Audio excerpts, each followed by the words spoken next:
Good afternoon. Hello. Welcome to the Jaybefaunt channel. My name is James Fauntleroy. I am your host. It is so good to see you on this afternoon, December 13th, 2022. Just to let you guys know, the Jaybefaunt channel is available on all major podcast platforms like Anchor, Apple, Spotify, and Google Podcasts. So you subscribe to me there. I'm also part of the Revolutionary Blackout Network. So you can also see me on the JB shows on Sunday at 1 p.m. Eastern Standard Time, RBN Live on Tuesdays at 4, and the Saturday and JB show on Thursdays at 6. Please make sure to give this video a thumbs up. And if you please would like to subscribe to my Patreon or my coffee, then those are available in the description as well. Shout out to all the patrons on Patreon and coffee, as well as the members and everyone who sends me mutual aid via different platforms. Without you guys, I would not be able to do this work that I'm doing. So thank you so very much. As per usual, whenever I do have a guest, I want to be respectful of their time. So I will give my shout outs and hellos to everyone in the chat a little bit later. However, that being said, I do want to introduce my special guest. I have with me from Midwestern Marx, Carlos L. Garrido. It's Wait, just think about it as burrito, but with a G. That's the Garrido. yeah. Garrido. Okay. Yeah. Is it in Spanish? Is it pronounced Jarrido? No, it's Garrido. Garrido. Okay. Yeah. All right. I'm trying to learn. But it's so good to see you here. And by the way, I just have to list your credentials before you get to talking. Because I'm reading right out of the Midwestern Marx website, says you are a PhD student and instructor in philosophy at Southern Illinois University, Carbondale, with a master's in philosophy from the same institution. And you are the author of Marxism and the Dialectical Materialist Worldview, an anthology of classical Marxist texts on dialectical materialism. So I am very excited and happy to have you here with me today to discuss various different things, including your journey. And thank you so much for being here. Thanks for having me on, Jay. It's a pleasure. Definitely. So one of the things that I typically ask my guests, one of the first things I like to ask is, so that being said, you're an author, commentator, educator, and activist. Can you give us a brief summary of how you got into that and what inspired you to move into this independent media space? Um, well, that's a long story, but We got time. what inspired me basically to come to socialism, as I think is the case with most people, is life. Mhm. Something happens in your life that shocks you, and you don't have an answer for it, with the exception maybe of like red diaper babies. But for regular people, you something happens, you realize your parents are struggling to pay rent or struggling to pay medical bills or for food, and you're like, why is this happening? I go to the grocery store, I see that it's packed with food. I For instance, since I grew up in Miami, I was born in Cuba, but I grew up in Miami. I would Mhm. go to the beach, and I would see these massive skyscraper buildings, and I'd see like homeless people right next to them. And I knew that a lot of the apartments were empty, and there were people sleeping outside in the street. So those sorts of interactions, I think, are what shape people's experiences to end up being open to socialist ideas when they end up encountering them. And for me, a Yeah. really personal one was after my mom had my little sister. I was about 10 years old. She ended up developing fibromes within her. And the Mhm. doctor told her that if those end up growing, they can pop and she can die. Oh And so no. she was faced with the question of either get this operation and end up having the sort of medical debt that's going to weigh down on my family for the rest of Mhm. my life, or I mean, who knows how long, Mhm. or roll with it and then see what happens. And she rolled with it. She's been thankfully okay. But I remember that when that process of thinking about what the next move was going on, the same family members and friends who were constantly complaining about Cuba being totalitarian, a dictatorship, and just Yeah. the worst evil in the world, were the ones telling my mom to go to Cuba to get the operation. Sorry. That's so ironic, man. Right. So I didn't understand Wow. why this quote unquote best country on the planet that has basically unlimited resources, especially in medicine, Yeah. where we spend more than most the next like 10 countries combined is something similar to what we do with military spending. Hmm. Why that was the case? Why would they, the same people that hate so much on Cuba, ask my mom to tell my mom that she should go to Cuba to get the operation? And so questions like that would begin arising. Yeah. And in 2016, I heard Bernie Sanders speak for the first time, Mm. and he was calling out the role of private insurance companies and the role of basically profit getting in the middle of meeting basic human needs, and the role that the for-profit system that we have and how it commodifies education, healthcare, basically everything in our life, the role that that plays in some of the difficulties that are experienced at an individual level, and that when they're experienced at an individual level, it's easy for some people to see them as individual problems, but Yeah. they're not. They're systemic problems. So I got Exactly. involved in 2016 with the Bernie campaign. Ended up going to I was at the beginning of my undergraduate career. I studied philosophy. In philosophy, I was lucky enough to have to be in a school where my philosophy counselor was a Marxist. He was the head of the local DSA. Mhm. The political science philosophers and sociology, political science professors and sociology professors that I had were also involved in DSA. And the whole circles that I navigated around when I was in my undergrad, they were all people that were involved in socialist activism. Mhm. So in that process, I engaged with Marxism, which takes me, of course, beyond Bernie. Um, I end up still getting involved in socialist activism within DSA, within on-campus activities through the Young Democratic Socialists of America, which I want to pin that there because I'll make a comment later on about that. But um, in 2020, Bernie runs again, and we shift our focus towards campaigning with Bernie. And that meant knocking on thousands of doors in December, January, and February, early February in Iowa, which I don't know if you're familiar with the sort of weather at that time of the year in the Midwest, but it's cold as hell. It's like Yeah. 10, 15, 20-degree weather. Wow.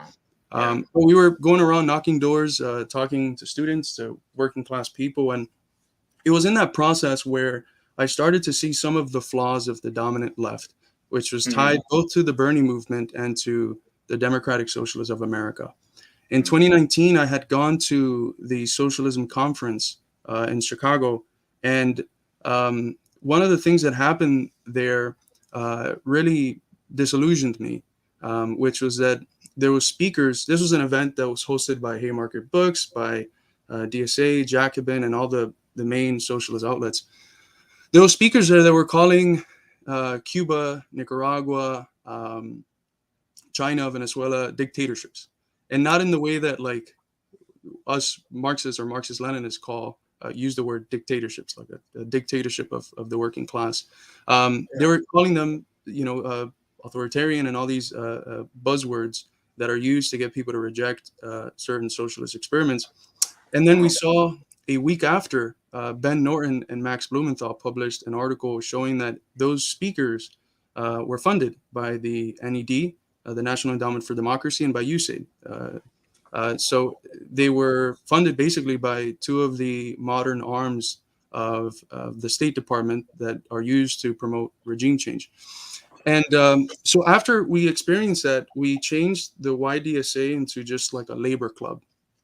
And we continued some of the activities that we were doing. But as we roll into the Bernie Sanders organizing, we're also able to talk to a variety of people from different backgrounds, and Yeah. some of the more liberal assumptions of what like a working class Trump supporter was, they were beginning to be removed because we were talking to people, and we had this idea that we came with that everyone that voted for Trump just did it because they were racist. Mhm. And as we were talking to a lot of these working class folks from working class backgrounds or farmer backgrounds in the Midwest, we realized that what make America great again meant for them was like make it how it was in the 50s. Mm-hmm. They were referring to the material conditions of like their parents being able to just survive with one job. And it was Yeah. a time where in the US, specifically for the white portion of the working class, it wasn't as true for the black and the brown portion of the working class, but for the white Yeah. portion of the working class, it was the closest we've been to social democracy. And there Mm-hmm. was a strong labor movement. The Soviet Union was at one of its peaks, and there was a real threat to the ruling class in the U.S. coming from the labor movement from inside and from the alternative that people can look at and say, oh wow, the working class people are in power over there.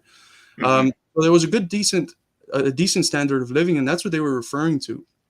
And so from that point of view, it was very easy to like re-articulate them to socialism, to tell them that Trump is just another capitalist. His Yeah. whole he's not draining no swamp. He is part of the swamp. He is part of the same monopoly capitalist class that has led to your condition being this bad. So it was very easy to re-articulate those little common sense kernels of thinking critically about the existing order to socialism. Mm-hmm. And that led us to a realization, which was that on the one hand, we saw that most socialists were really taking the approach that like Hillary Clinton, comrade Hillary Clinton, took to these people, which is that they're just a basket of deplorables. And Yeah. that's a big mistake, because as a Marxist, as a communist, your role is to educate and to elevate people from the erroneous and backwards views that they might have. And if you make purity the condition for speaking to people, the only people you're ever going to speak to are communists who think like you. So one of the things that we realize is that what the factor that makes people the most likely to accept socialism is not the political party they vote for every 2 years, as the Bernie campaign wanted us to believe. They're only sending us to liberal, middle class neighborhoods that voted Democrat. What makes people the most likely to accept socialism is their class position, right? Yeah. Which determines their objective conditions in their everyday life. And that was something that was like the sort of second critique that we started beginning to develop of the dominant left in the US. They just wanted to ignore this large swath of workers and just scratch them off as either racist or fascist. And Mm-hmm. our everyday experience confirmed that that wasn't the case. We ended up developing within the socialist club that we had that would organize for Bernie. I want to say like 6 out of the 10 people in the Central Committee were people that we flipped from the MAGA movement and that we brought to socialism. And a lot of Wow. the wrestlers that like Eddie brought into that movement that we were creating on campus, they were previous MAGA people. So we felt with experience that that approach was the second thing that the left Mm-hmm. was getting wrong. And Yeah. then the third thing that we ended up noticing as we started rolling into communist spaces beyond the sort of democratic socialist movement is a very one-sided look at U.S. history, which just reduces Mm-hmm. the U.S. to settler colonialism, slavery, genocide, imperialism, capitalism. And that's true. That is an integral part of the history of the ruling class and of the capitalist class and its state. It's been a murderous state that's genocided native people, that has enslaved black folks, that has gone around the world conquering and killing millions and millions of people. But that's not the whole picture, right? That's Mm-hmm. if you only look at that, it's a one-sided understanding. There's also this other history of struggle against that part of America. And the way that I have been trying to formulate it since has been as the two different political projects of what MLK called the two Americas, right? There's the America that's delving in vast material prosperity, which is the America of the capitalists, and then the one that's delving in vast poverty. And Mm-hmm. those develop into two different political projects. And to ignore the political projects in the history of struggles for socialism, of struggles for the abolition of slavery, of struggles for sexual equality, of a wide variety of rich struggles against capital, against the state, against racism, against sexism. To ignore that history is to, as I have been formulating it, is to really take up the ideology that McCarthyism promoted in order to fight communists, which it would Mm-hmm. tell people, what would McCarthyism tell people? It would tell people communism is foreign.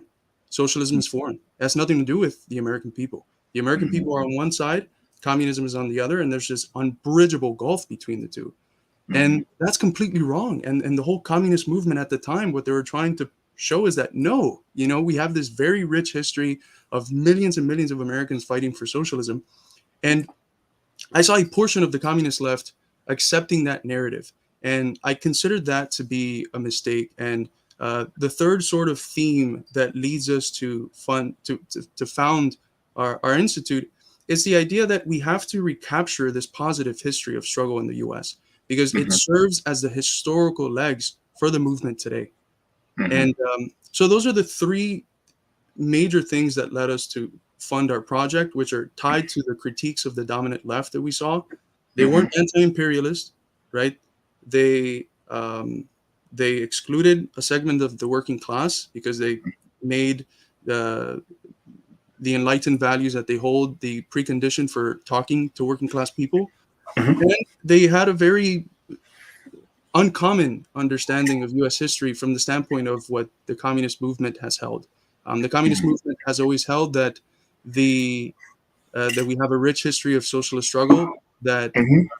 could be carried forth, and that to actually actualize the principles that the country is founded on, the right to life, liberty, pursuit of happiness, government of, by, and for the people, and right to revolution. You can't Mhm. have any of that under a capitalist society. A capitalist mode Sure. of life does not allow you to have any of that. In order to have those principles actually apply to all people, not just the white capitalist man, you need a socialist society. And that's what Mhm. the US and the abolitionist movement and the suffragist movement has always done. It's taken those abstract principles which the bourgeoisie needed to use in order to convince people whose interest was antagonistic to them. They needed to formulate these universalistic principles to bring other people on board into the struggle against Britain. And those principles throughout history, because they never fulfilled the right to life, liberty, pursuit of happiness, or government of, by, and for the people, those principles throughout history were used by the masses in their struggle against the people who formulated them, against the capitalist class, the imperialists. And that sort of calling out the hypocrisy, I consider to be very important still today, because what it ends up doing is getting principles that the vast majority of American people, sorry, I have this thing that just popped up, the vast Sorry. majority of American people already agree with. And Yeah. it's very, very easy to show them how none of that is possible under the Mhm. society that we have right now, and how Mhm. the people who continue to use these concepts, they're really just trying to manipulate you. How do you have freedom in a society where 70,000 are dying a year because they don't have insurance when there's more than enough medical equipment and resources to treat them? How do you Yeah. have the right to life when X amount of people are in debt, and they're basically in debt slavery, which has become a phenomenon, especially since the financialization of our capitalism around the 1970s. How do you have the Mhm. right to pursue happiness when you're constantly trying to figure out how the hell am I going to pay for bills? Or when you're working 8 to 10 to 12 hours on a job that you hate, that you have no say over your work, who it gets sold to, how you do it, who you do it with, and where everything that you do is forced upon you by someone else, so that you get a miserable wage that allows you to sometimes survive. Although in every part of the country, a minimum wage job does not allow a family to survive, even if it's raised to $15. In no part of the country can a working class family survive with that salary. Yeah. So this process, which in the Marxist tradition, regulating the sense of full, and taking those which exist in a fragmentary and incoherent worldview, and re-articulating them towards socialism. I think that it's something that the communist movement in the U.S. in U.S. history has been successful at doing, and that it's abandoned when we just reduce the U.S. to the history of the capitalists and the state. And so that was the third major thing that led us to fund the project, a recapturing of the progressive, socialist, anti-racist, anti-sexist history of struggle in the U.S. as a way to show the American people, as Cornel West says, that socialism is as American as apple pie. America, of course, understood under that context, not under the context of like the state and the capitalist class. Well, thank you very much for that explanation. One of the things that you alluded to was the fact that there are a lot of people who were in the MAGA movement that were sympathetic to the messages of Marxism, socialism, communism. And there's data behind it. One of the exit polls that showed that those who were sympathetic to the messages that Donald Trump was saying they were sympathetic to the messages that Bernie Sanders was saying as well. Right. So that being said, it's like, is it purely just racism, sexism, homophobia, xenophobia, things like this? Or are they bypassing some of that in order to get to the material conditions that they want? Are they saying, you know what? I'm going to have to swallow that in order to get something better. Mm. And that's what it feels like that they were doing. But they were duped. They were hoodwinked. They were bamboozled by an oligarch. Mm-hmm. Because I put Donald Trump in the same bucket as George Soros. They're the same person. And this is something I think a lot of people who consider themselves to be conservative, who consider themselves to be MAGA sympathetic, that look, I understand that you want your material conditions to be better. And guess what? You deserve that. But don't listen to that guy, because that guy is actually lying to you, just like they all have. And so that's, I think, is something that we're trying to say. And even to the point where if we can get our voices to them, even through means of which somebody we may find reprehensible, if we can use them in order to give out the anti-imperialist and anti-capitalist message, okay. It's just like, for instance, somebody prominent on the left will go on to Tucker Carlson's show and then talk about anti-war and anti-imperialism and move people to the left on anti-war and anti-imperialism. But then some people will go, see, you're a secret right-winger because you went on this show. But the thing is that what they don't want to talk about is Nomiki Konst has been on there. Bernie Sanders has been on there. Dr. Cornel West has been on there. So are you going to call them secret right-wingers too? Right. See? And the thing is that sometimes we have to go into adversarial spaces in order to move people, because if you don't, all you're doing is preaching to the choir. There you go. Yeah. And as somebody that grew up very deeply religious and literally having to go to people who didn't believe what we believed, we always had to talk to people who disagreed with us. And we were largely successful by, one, sympathizing and empathizing with the struggles that they had, and two, being very objectively telling them what we knew to be the objective truth about not only what they believe, but what we believe, and tell them this is what's really going on. And this is the answer to what you're looking for. Right. Because a lot of times, a lot of people will sit here, and there's a lot of people who are on the right that honestly think it's the blacks, the foreigners, the queer people, the poors. There's always some person to demonize, but the one person they don't demonize, or the entire people the entire group they don't demonize, is the people that actually put them in that spot in the first place. And so that's something that a lot of people that I think that you're doing very well.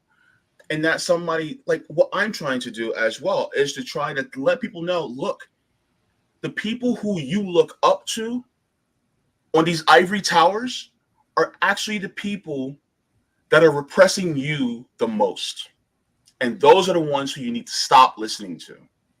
So Right. And I mean, we say this all the time. First of all, I love the way that you phrase it as, if you're not talking in adversarial spaces, you're just preaching to the choir. That's on the, can I curse? I usually curse a little bit when I talk. Yeah, that's fine. Okay, Hmm. that's on the fucking money. Hmm. That's on the money. But um, yeah, it's interesting because when you go into those spaces Hmm. and you tell them, well, the reply, the answer to your problems is not Trump, it's the Democrats. You're not going to get them to get involved. That's why you need a working class party, a working class socialist alternative, and you need to Hmm. just completely escape the two party duploy, because both of the parties work together in order to shaft the vast majority of people. And True.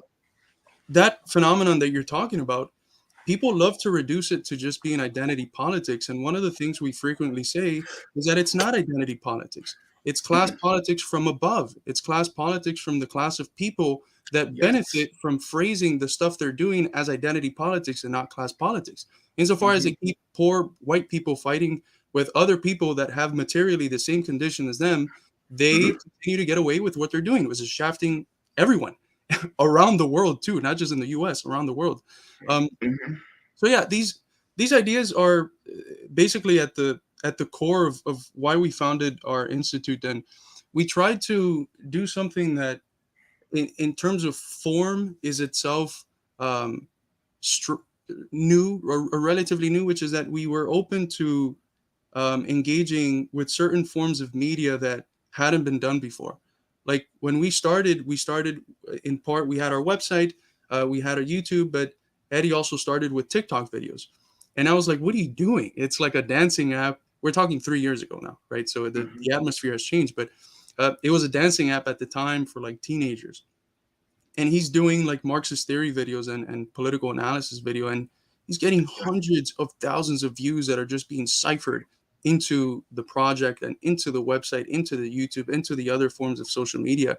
So I realized that, our strategy has to be cast the net as wide as possible, right? Engage with the people who are on TikTok. If you can elevate them to the point of like watching longer YouTube videos, that's a step forward. If you can go from watching longer YouTube videos to reading our articles on the website, that's another step forward. If you can go from that to like them engaging with our theoretical journal of American Socialist Studies, that's another step forward. And if from that they can buy our books, which is a more theoretically comprehensive way of educating people, that's another step Hmm. forward. So we've Hmm. taken this broad net approach to socialist organizing and education and political mobilizing and political activism, which I think it's also it's also one of the reasons why we've been able to develop the way that we have been able to develop. Besides, also the ideas resonating with a lot of people, it's been the openness to not stay at the ivory tower, as Marxist scholars have done, to not treat Marxism as something that's like written about in order to publish in journals that make your article be behind a $45 paywall. I Mm. For me specific, I'm still a scholar. I still write for those sorts of journals, but 90% of my activity is outside of that, and that's the activity I really appreciate, because it's the one that gets to the people. And as both a Marxist and as a philosopher, I see that as the essence of both philosophy. To me, the spirit of philosophy is in Socrates, who Hmm. was someone who was literally killed by the Athenian state for challenging the values that sustained what we now call the slave democracies of Greece, the values that Hmm. considered the good to be identical with power, the good to be identical with wealth, the good to be Hmm. identical with all these different values that were really just related to the ruling class. He challenged those by just speaking to everyday people, citizen, non-citizen, men, women. He spoke to everyone, and he ended up getting Hmm. killed for it. And that Hmm. spirit of philosophy, as necessarily public philosophy, as something that engages in a critical public discourse, I see it recaptured in Marxism very easily. Of course, Hmm. it's in the 11th thesis of the 11th thesis on Feuerbach. Philosophers have hitherto only interpreted the world in various ways. The point, however, is to change it, and that's what I see the spirit of both Marxism and philosophy having to be. It has to be constantly in the public. It has to be educating the mass of people. It cannot be limited to writing articles so that 15 scholars that specialize in your area around the world read it. Hmm. You could still Yeah. maybe do that. It plays some form of a role, but the important stuff is the stuff that you do that helps educate Yeah. people. And that's what I try Yeah. to do with the recent book, Marxism and the Dialectical Materialist Worldview, specifically in Hmm. the introduction. Is I try to get the Marxist dialectical materialist worldview, which has been obscured in a lot of academic writing. And I try to show how a lot of the components that come together to form the worldview, there's Mhm. common sense references to them. And Mhm. I try to, instead of getting simple ideas and making them harder, which is what academic philosophers and academic Marxists do, I try to get complex ideas and make them, put Mhm. them in a form that allows everyday people who maybe are not that very well read within the Marxist tradition to understand those, and to understand the Mhm. relationship that they all have to each other as an integrative worldview. And then after the introduction, I end up developing the anthology, which is a collection of texts. It's the first time it's been done in the English language, Mhm. where more than 10 classical authors from the Marxist tradition are brought together in various texts where they are reflecting on what dialectical materialism, either as a worldview or as a method, is. So uh, that's kind of the spirit of our project, is educative, but without losing the rigor of getting the stuff right. Um, Mhm. so I don't know if you want me to develop a little bit more on the content of the book, or what how I formulate the dialectical materialist worldview, or if you want to move towards something else.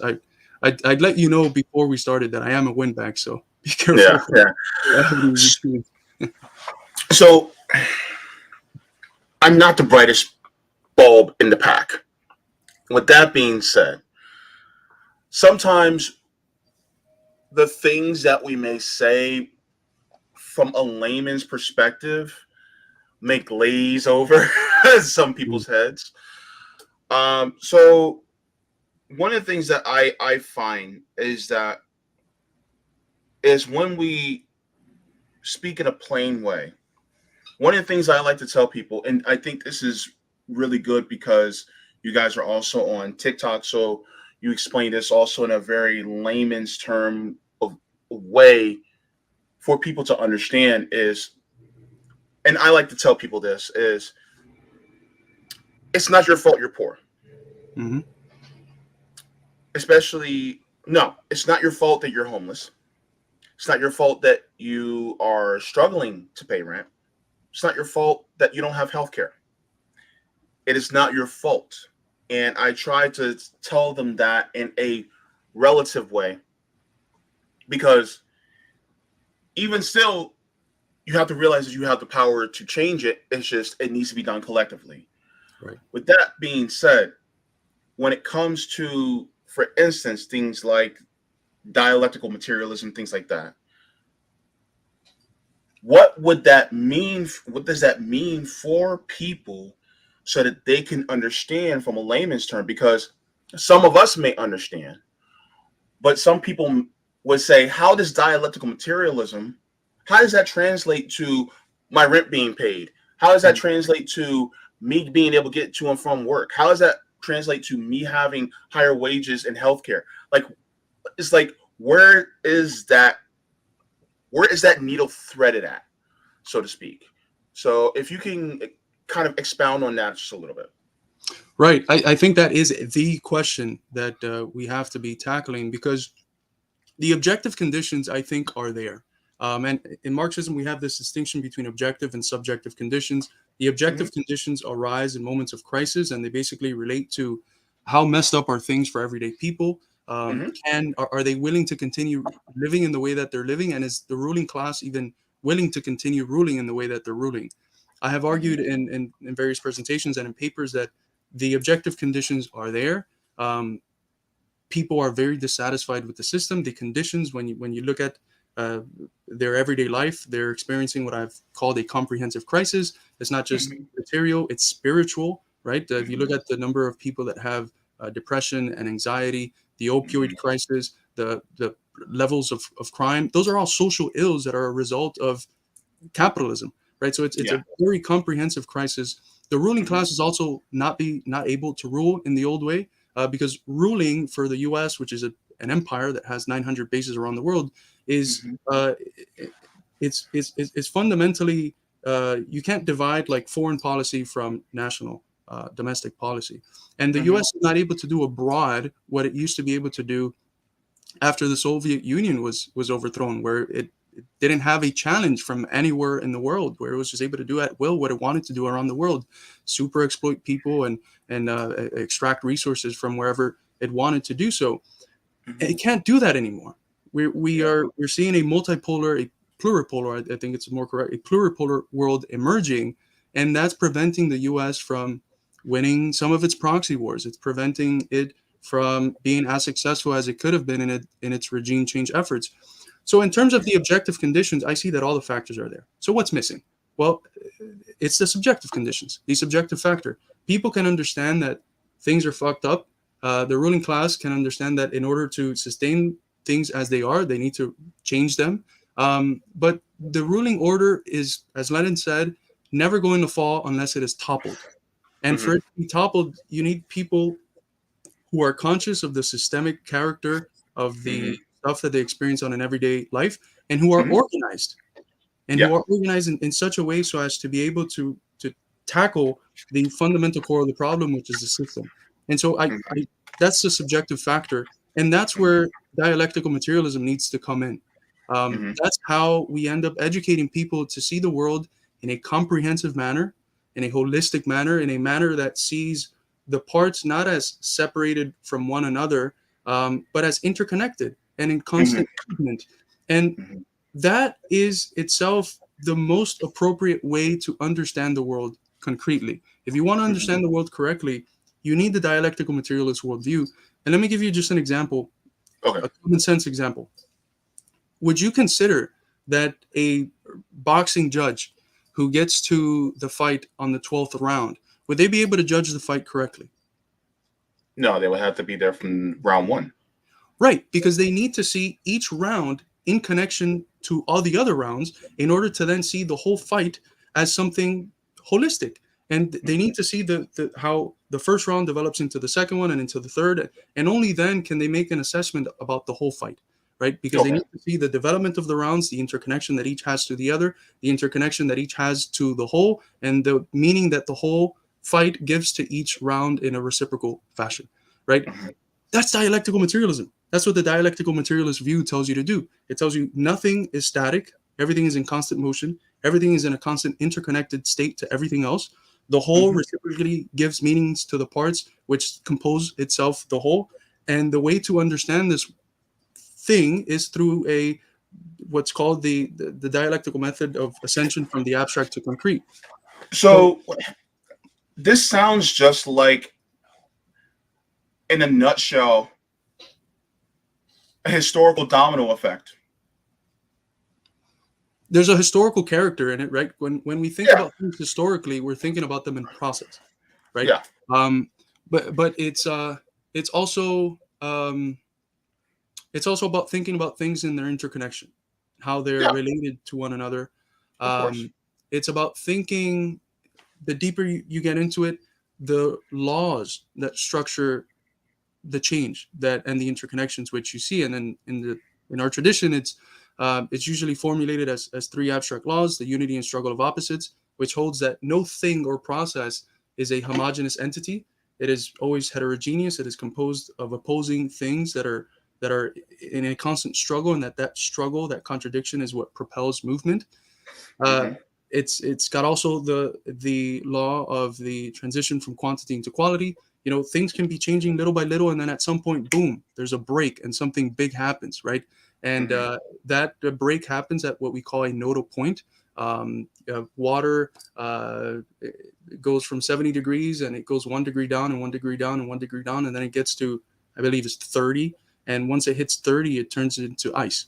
You're like, wow, how did that happen? So these phenomena happen, these laws of change happen in nature and in society and in human thinking.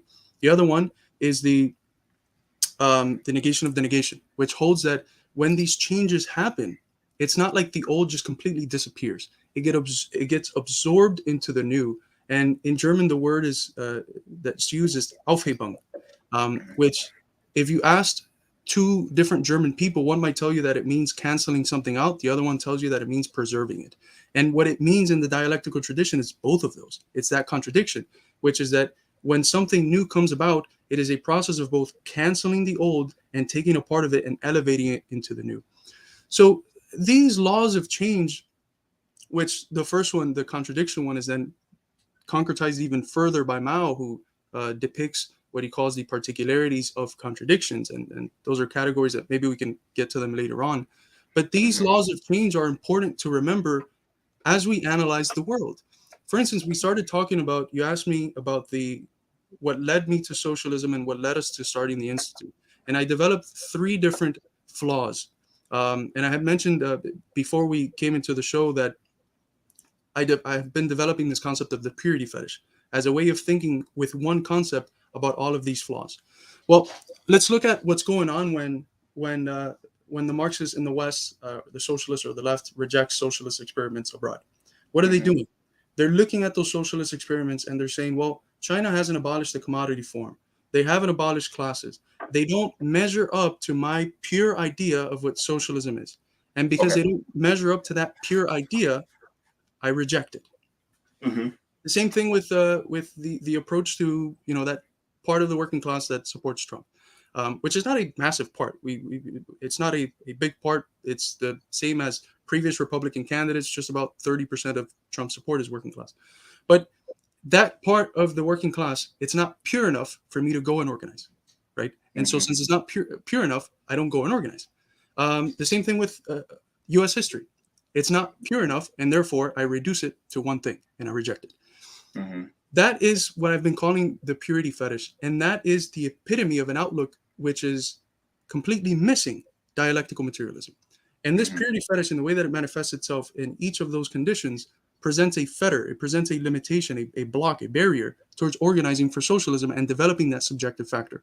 If you go to Mhm. working class people and you tell them, hey, we have to organize for socialism, and then they tell you, look, but the media and the schools have always told me that communism, every time it's tried, it's failed. And you tell them, Mhm. yeah, it has, but we're going to be different. It's been tried all over the third world and it's failed, but we, the virtuous West, we're the ones that are going to do it right. They're not going to follow you.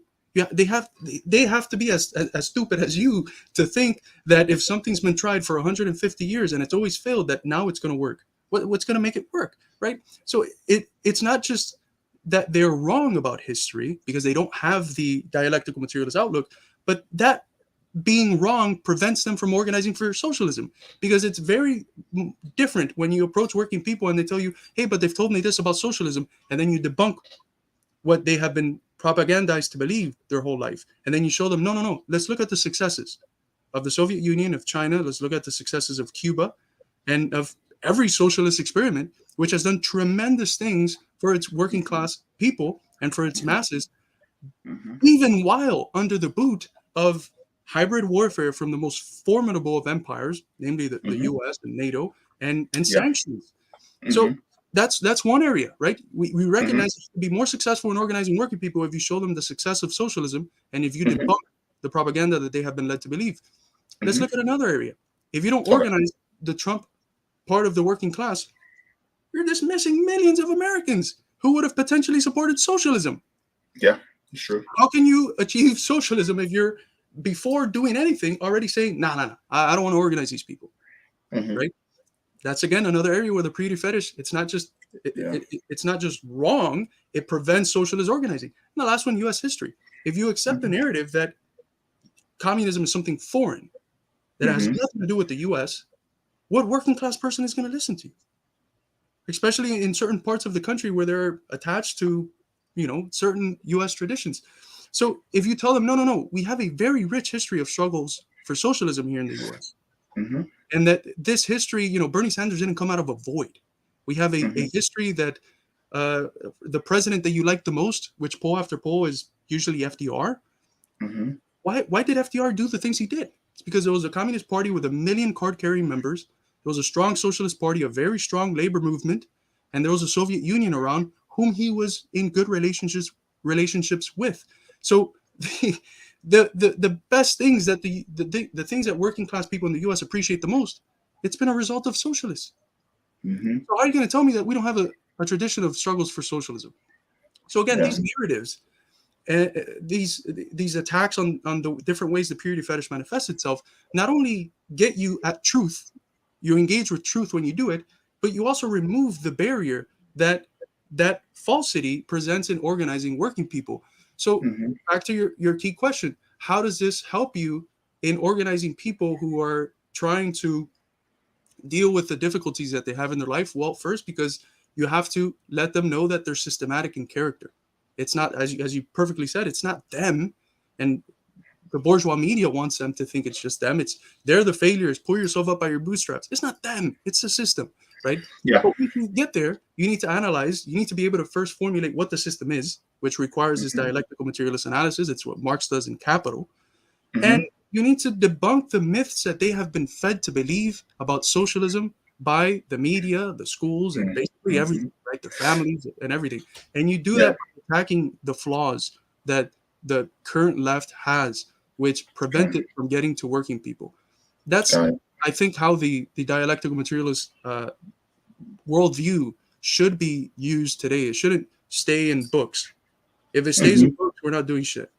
It needs to get to working people. It needs to help working people understand their reality in a more systematized, in a more dynamic and interconnected manner. And it needs to help the people who are organizing for socialism, what's called in the Leninist tradition as the vanguard. And it needs to help them overcome the flaws that they have, which are also grounded on objective conditions themselves. We have a Yeah. left that is primarily, if you look at its class, let me ask you a question. If I say that the left is on one side and the working class in another, what does that mean about the left? What class composition do they have? That is also very true. That is something that those of us at RBN have spoken about. We There's a certain segment that we like to call the legacy left, and I actually spoke about this with Jordan Sheridan on Status Quo, and I said that there is a class divide even in this space where it is spoken about as if they're trying to placate to more solidly middle class or affluent liberals. There you go. Yep. And so and looking down upon those of us who may be workers who don't have a more clear scope of what the left is or what socialist policy or democratic socialist or social democratic policy is. And so it's kind of interesting because this is why a lot of us tend to vote against or be against our own interests because of this confusion. But that confusion is not necessarily our fault. That confusion is based on propaganda, i.e., brainwashing by corporate entities, corporate media, which are controlled by the oligarchs and the petty bourgeoisie that dominate not only our political institutions but also our journalistic institutions as Hmm. well. You Right. know, You're getting and at the. Oh, sorry, sorry. go ahead. No, go ahead. No, that you're getting right there at a phenomenon that's called that has been called by certain groups the iron triangle of the academia, media, and Mhm. NGOs, which dominate the culture and the institutions out of which the left has been coming from. And Yeah. that left, when you look at its class position, you said it perfectly fine. The middle class, right? And the Hmm. middle class is it's a sort of broader term for classes that include the professional managerial class, right, Hmm. which have a fundamentally different class position than the working class. There's some Yeah. overlaps, but it's Hmm. fundamentally different. And True. the petty bourgeoisie, right? Hmm. And this has been theorized since the 70s. In the 70s, the concept itself of the professional managerial class, it comes from a theorist, Barbara and John Ehrenreich. Hmm. It's been it was kind of left behind in the past, and then it comes back with Catherine Liu. But there's also at the same time Gus Hall writing about petty bourgeois radicalism, and Gus Hall was Yeah. the chairman of the Communist Party at the time. Hmm. And that class position is the objective condition which drives the ideological flaws, i.e., the purity fetish, which prevents this left from doing what Hmm. history has given it the task of doing, which is organizing working people for socialism. And then Hmm. when you look at these institutions, the academy, the media, what sort of left, what sort of socialism does it want? It wants a purity fetish compatible socialism, a socialism which might be critical of consumer capitalism, which might be critical of capitalism in various areas. But every time that capitalist imperialism wants to bring out the drums of propaganda in order to legitimize a war against Vietnam or to legitimize a war against Cuba or whatever country it is that's outside of the sphere of influence of empire, this left accepts that narrative. And it's what the Oh my CIA, goodness. it's what CIA agents themselves have called the compatible left. It's what Michael Parenti calls left anti-communism. That's the left that predominates in those spaces. There you go. That's the left that predominates in those spaces, in the academy, and the NGOs, and the media, which dominate as the key institutions. Which then, out of which then the culture and the outlook, the purity fetish outlook of this left comes from. So it's a matter of changing, coming to self-consciousness. You mentioned it before. I think we got into the live of getting to that moment where you're coming to Jesus. Right? That's a nice theological way of putting it. It's a moment of coming to self-consciousness about the fact that you look around in your socialist organization and it's a bunch of PMC people. We're working class people. Where's the working class? Where is the working class? And so some of them, they've had to redefine what working class means, make it more abstract so that their class position fits in it. But you need to have that self-consciousness of the fact that that objective class position determines the sort of consciousness and the world outlook that you have, and it determines that fetter that you have towards organizing workers, and then also the institutions that you're coming out of, which have been promoting since the 50s at least this compatible Marxism. If you go to the academy, as I have, and you ask them, you say, I'm a Marxist, who can I work with? They're going to send you to the guy that focuses on the Frankfurt School. And what is the Frankfurt School? As Gabriel Rockhill has shown in his work, it's the form of Marxism that was promoted by the State Department, by the CIA, by different capitalist foundations like the Rockefeller Foundation, the Ford Foundation, because it was anti-communist, because it was pessimistic, because it said that working class people can no longer change the world because they've been absorbed into capitalism, and now because they have TVs and watch football, they can't change the world, and they fit nicely within the apparatuses of contemporary capitalism. That's the Marxism that they want from you, and that's the Marxism that predominates in a lot of the Marxist spaces in the left. So it's a matter of changing the subjective conditions of the left itself, its ideology, its world outlook, removing the purity fetish, adapting a consistent dialectical materialist framework. But also that requires an objective assessment of their objective conditions for them to realize that we're not really part of the working class. Some are. If we look around, how many workers here? It's a lot of students, a lot of professionals, teachers, What role has this played in influencing my ideology, the way I think about the world? And so those changes need to happen in order for socialists to be able to organize working people and bring them into a movement for socialism. Without that, and at the core, at the educative core, is the dialectical materialist worldview, which we have in every way possible tried to disseminate. Well, really, what you're trying to do, and what many of us are trying to do, is give the left teeth again, right?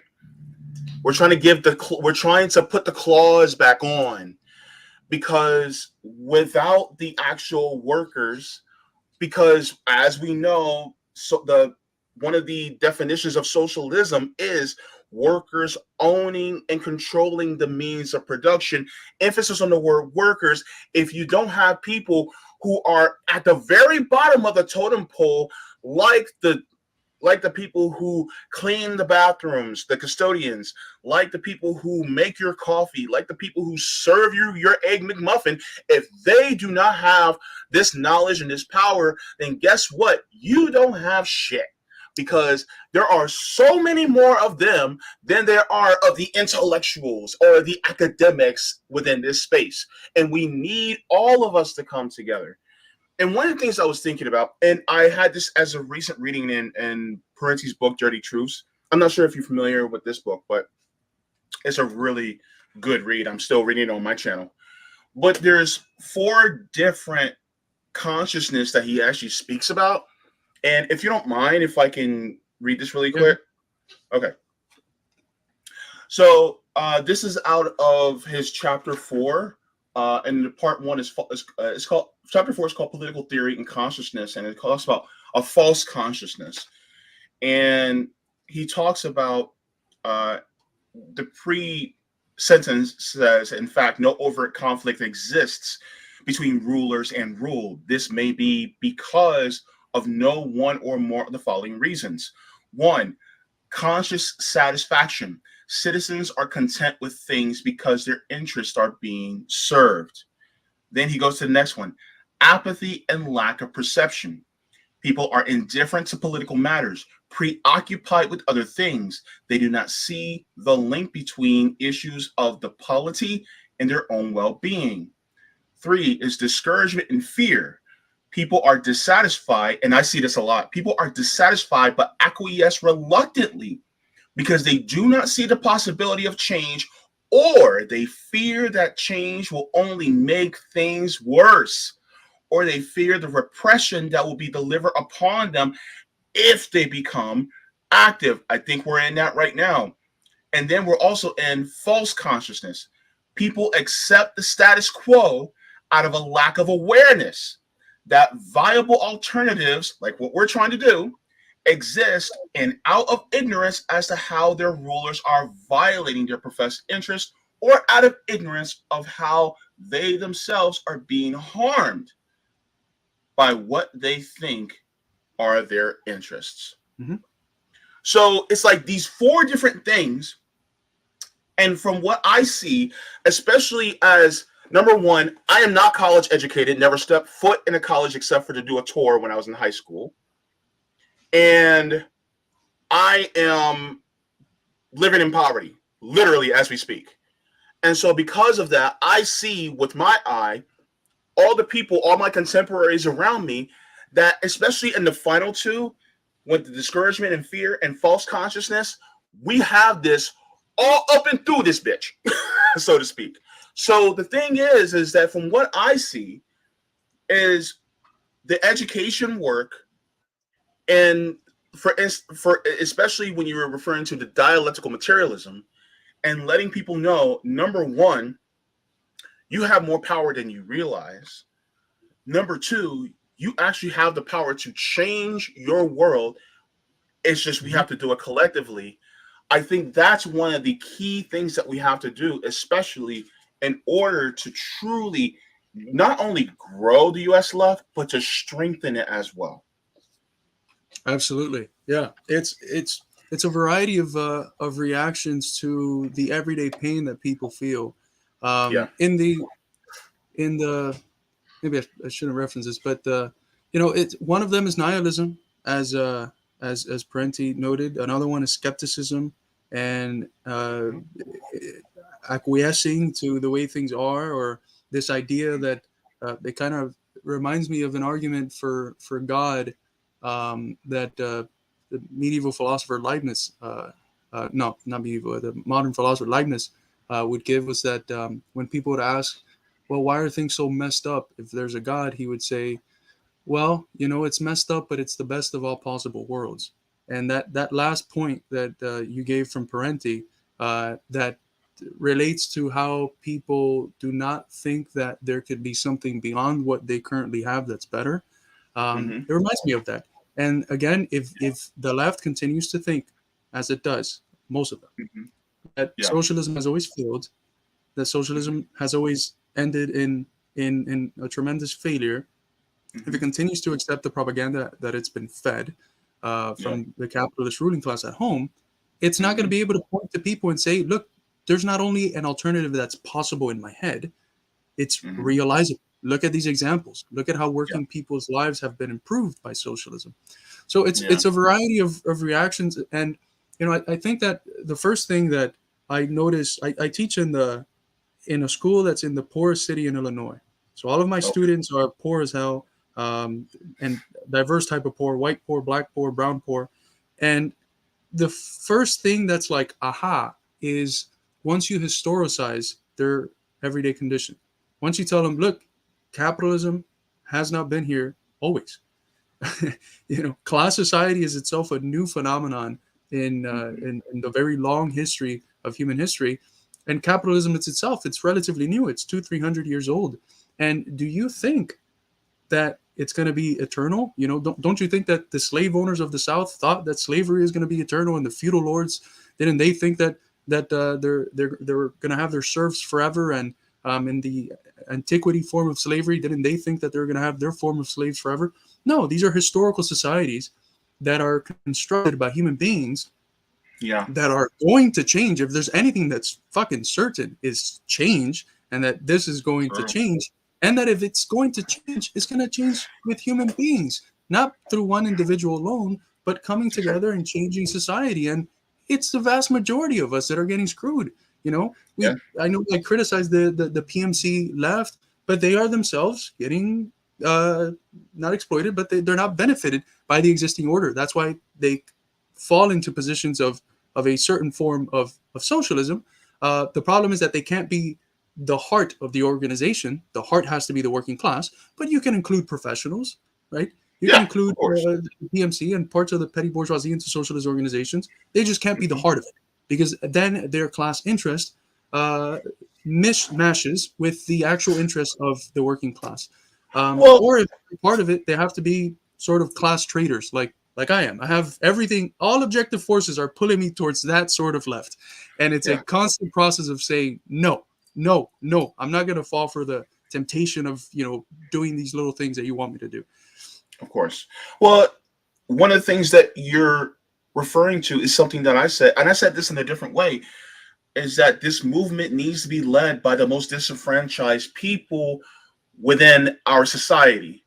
That being those of us who are queer, those of us who are black, those of us who are brown, those of us who are disabled, because the people who are the most disenfranchised know exactly what the underbelly of capitalism is. In fact, actually, I wrote this down because I wanted to state this as well. Um, and I also wanted to get into some things about Cuba, if you don't mind answering for me as well in a little bit. But I said, I'm just going to read the entire thing I said. I said, I wanted to talk to you, especially as someone who is from Cuba and a Marxist, because talking to a capitalist Cuban and about Cuban policy is limited in scope. Speaking with a Marxist, socialist, communist about capitalism is better, because anti-capitalists are victims of capitalism, just like black people are victims of white supremacy and women are victims of patriarchy.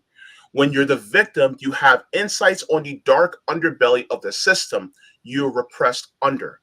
If I wanted to know more about the wealthy, I'd ask someone in poverty. This is why I find it better and more productive to speak with you. And so basically, what I mean is,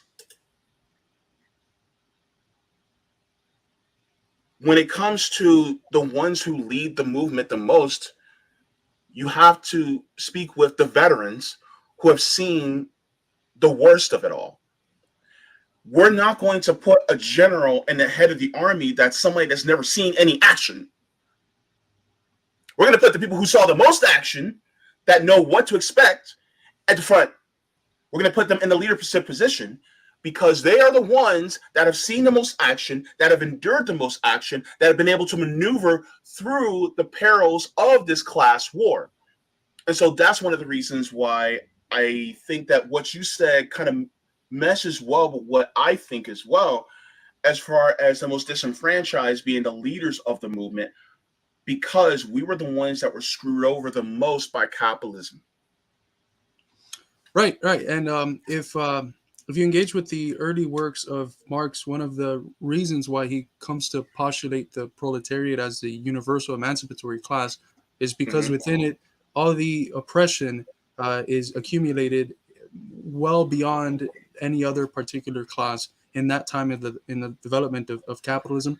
He ends up Mm-hmm. not rejecting this idea, but having a more economic understanding of why the proletariat is the revolutionary class. It's because it's the one that is exploited the most, and the one out of whose work surplus labor is results, and out of that surplus labor then profit is realized. So it's at the heart Mm-hmm. of the capitalist economy.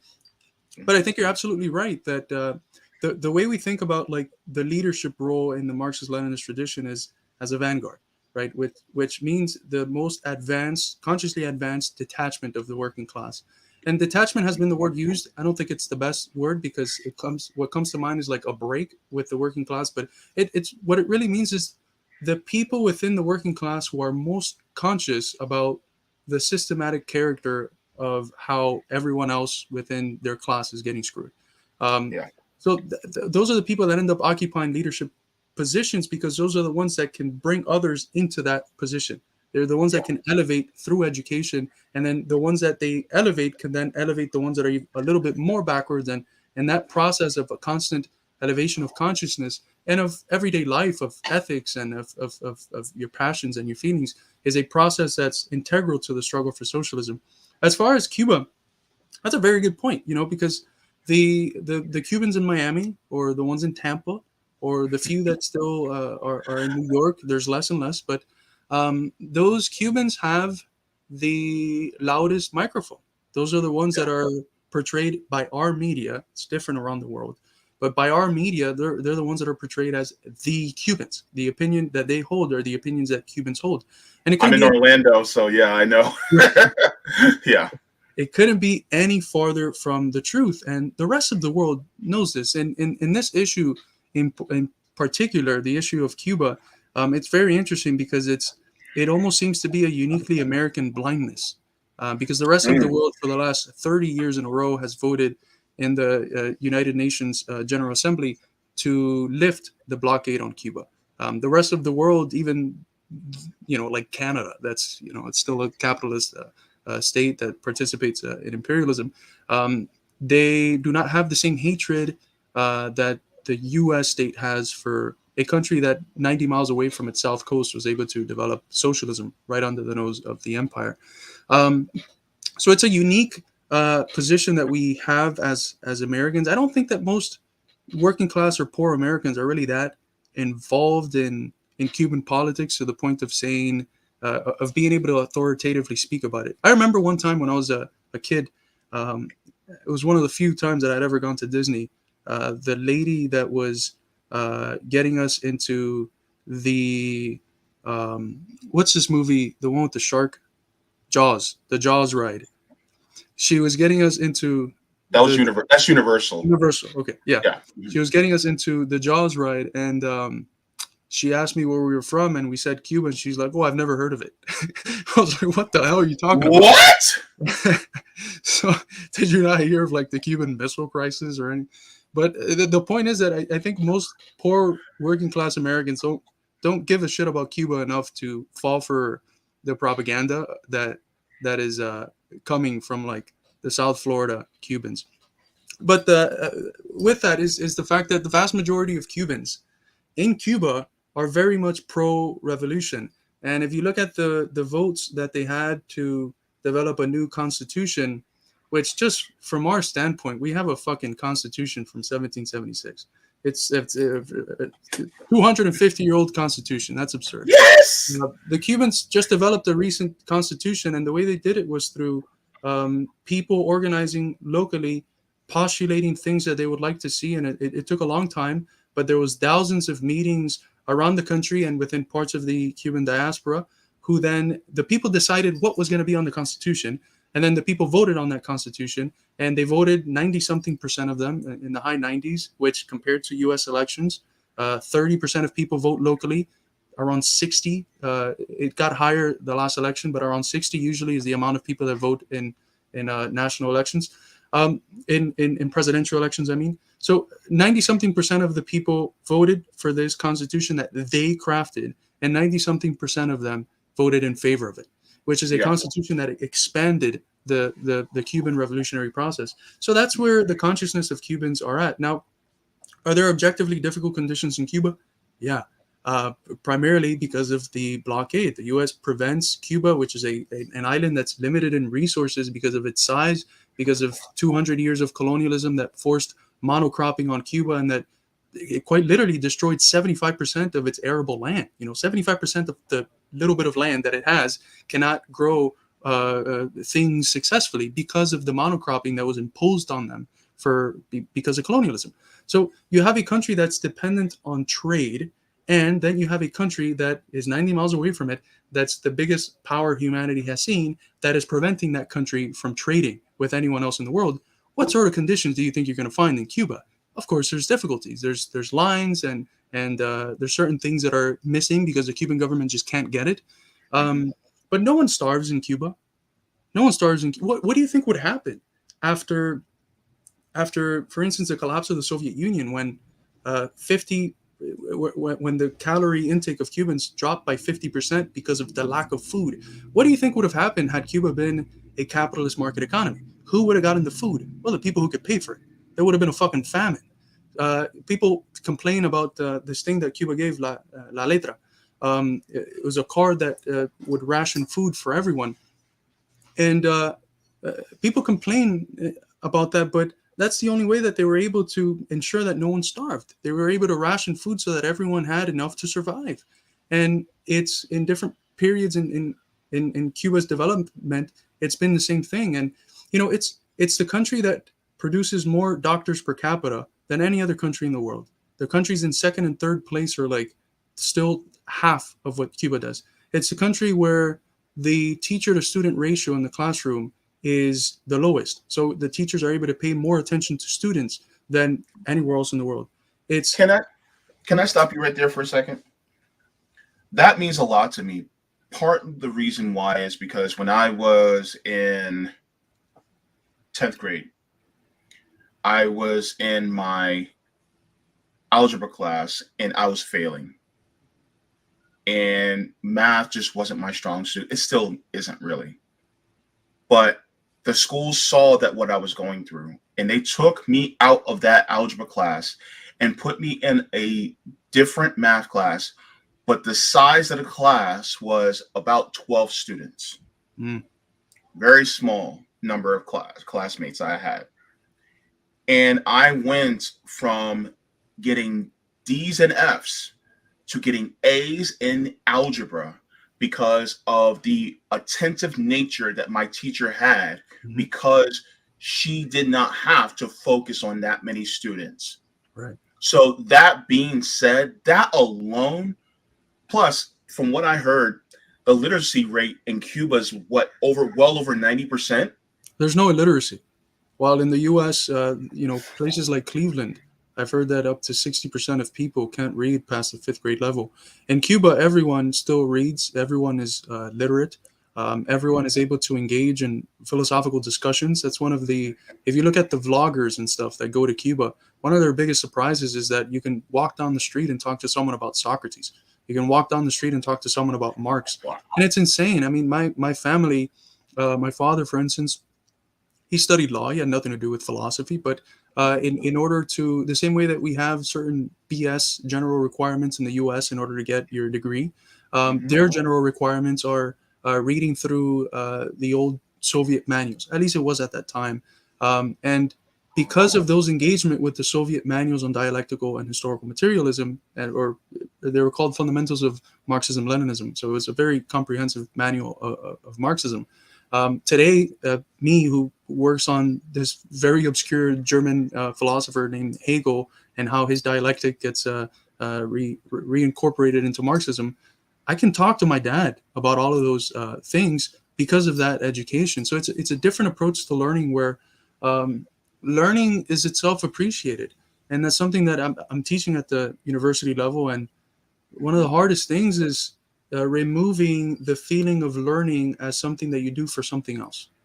Doing learning as something that's a uniquely human thing that is enjoyable for its own sake. Learning is one of the most beautiful things that human beings can do in their life, and Mhm. that's something that it's systematically prevented from happening in American education, and it's systematically incorporated into Cuban education. And part of that is the teacher to student ratio. Part of that is the socialist culture, that education is not commodified, healthcare is not commodified, nothing is commodified. So if you want to be the sort of person that studies, you can study all the way through a graduate program for free, not have to worry about the debt that, for instance, I have. I have $60,000 in debt. I'm one of the ones with not that much debt, and I had a full scholarship program. I got a 4.0. I never got even an A minus in my undergraduate studies. I had went in with a sports scholarship program and an academic, so I had everything that you can get, and I still finished with $60,000 in debt. Wow. Which, as a person that just started a family, it's, how am I going to pay for that, right? So those sorts of worries do not exist in Cuba. There's material necessities because of the blockade, but the level of peace that people can live with, knowing that, for instance, 90% of them, around 90% of them own their homes. So there's no rent that has to be paid. The 10 or so percent that doesn't own their home, their rent is merely what Fidel called a symbolic pay, which is like 10% of their paycheck. Right now, I pay 95% of my paycheck towards rent. I survive basically off of fucking food stamps. That Me wouldn't too. that doesn't exist in Cuba, and that's why today there's more Cubans going back to Cuba from the U.S. than the ones that are coming and staying. Wait, Because I'm sorry. Go ahead. Finish your thought. no, go. I want to cry because you just said, and you know how when somebody tells you something major and it just goes right over your head at first, but you're like trying to catch it again. You're like, wait. What did you just say? You just said that the home ownership rate in Cuba is 90%. 90%. 90%. Well, it's around the same thing in China as well. Yeah, I heard about that in China. And then on top of it, rent is 10% of your income. 10%. Lord, if my rent was only 10% of what I get. That's why it's so hilarious. Oh my gosh. Like, this is some of the stuff that I want people to know. Because, like, for instance, does homelessness exist in Cuba? No, it was abolished after the revolution. Okay. Everybody eats. You don't have,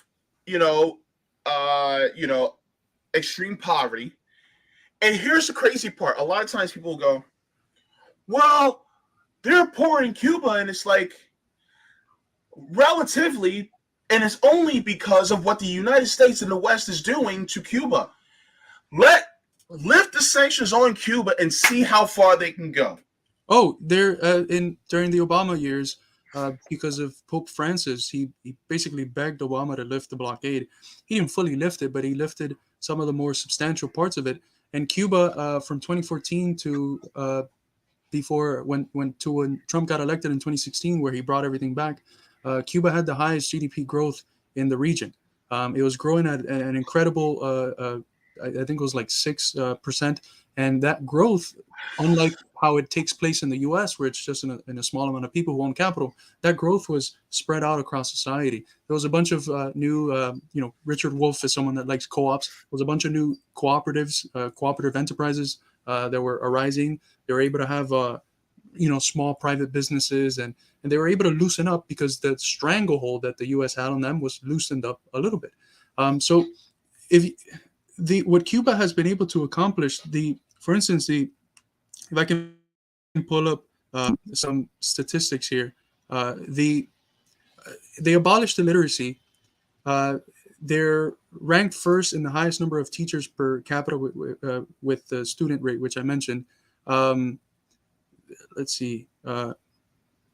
All citizens have the possibility of undertaking studies that would take them from kindergarten to a doctoral degree without spending a penny.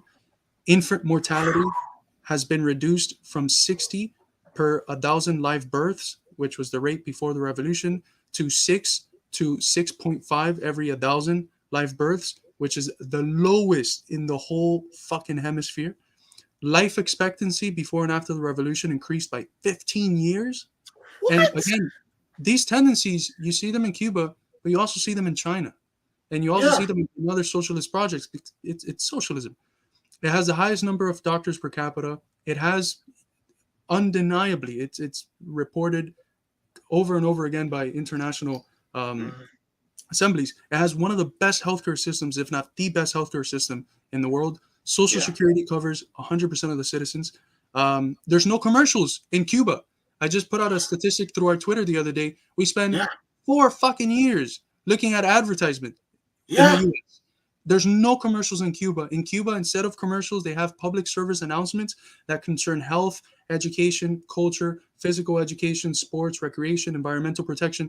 Can you imagine that? Instead of spending 4 years wasting your time looking at shit you're probably not going to buy, maybe you buy it. I mean, I don't know. Instead of doing that, the commercials that you get are like educating you and making you better and keeping you aware about what the hell's going on in the country and outside of it. Discrimination against women was eradicated. 64% of technical and scientific workers are women, and the vast majority, last time I checked, of politicians are women. It is perhaps the most democratic society on the planet. It's got a participatory and protagonistic form of democracy where there's community participation at every level. Um, Mhm. Parties, are not functioning in the way that they do in the U.S., where they're mere mouthpieces of one section of the ruling class, and money ends up determining. And this is proven by Yale studies. Even the Ivy League studies have confirmed it, that money equals election 95% of the time. And how they still have the audacity to talk about democracy is beyond me, when even their Yeah. own leading institutions are confirming that what you have here is an oligarchy, or what Yeah. Lenin called democracy for the rich. Um, of course, it sends doctors around the world. What does the U.S. send? It sends bombs. For instance, during the beginning of the pandemic, Cuba uh, was sending around the Henry Reeve Brigade. Henry Reeve was an American who actually fought for the Cuban War of Independence, and this Henry Reeve Brigade was fundamental in the early stages of fighting COVID. Both in China and in Europe. Italy was one of the countries that was hit hard, and there was people there. It was in Brazil and in various places, and it got there was a big movement to nominate the Henry Reeve Brigade for the for the Global Peace Prize. I forget what the title of the prize is, and the whole Cuban society is very environmentally conscious. So they're growing up in a society that has been ranked amongst uh, the rate of its development to its environmental sustainability. It's got the highest in the world. So it's one of the most, if not the most, environmentally sustainable country on the planet. And that's Mhm. Cuba. That's Cuba under the pressure of hybrid warfare, Mhm. which is a variety of things, from 900 or 600 or something attempts on Fidel's life to the spread of African swine flu in order to destroy their food, their livestock, to different forms of radio communication propaganda that the U.S. has spent more than $1 billion both in Miami and in Cuba in order to promote lies about the government and to rile people up against the government. I mean, the intentions are very clear.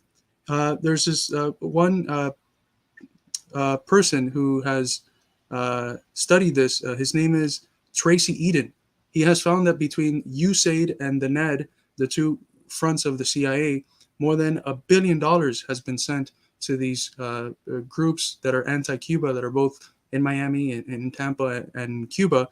And one of the by any means necessary strategies that I have talked about, not just the attempts on Castro's life, but Operation Northwoods. In 1962, the U.S. was considering a quote unquote communist terror campaign in Miami and in various other Florida cities, along with Washington, in order to then blame the Cuban government to mobilize the American people against Cuba so that they can legitimize a war against Cuba.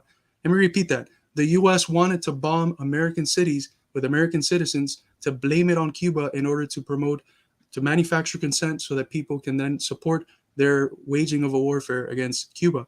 Um, Wow. their intentions are very explicit.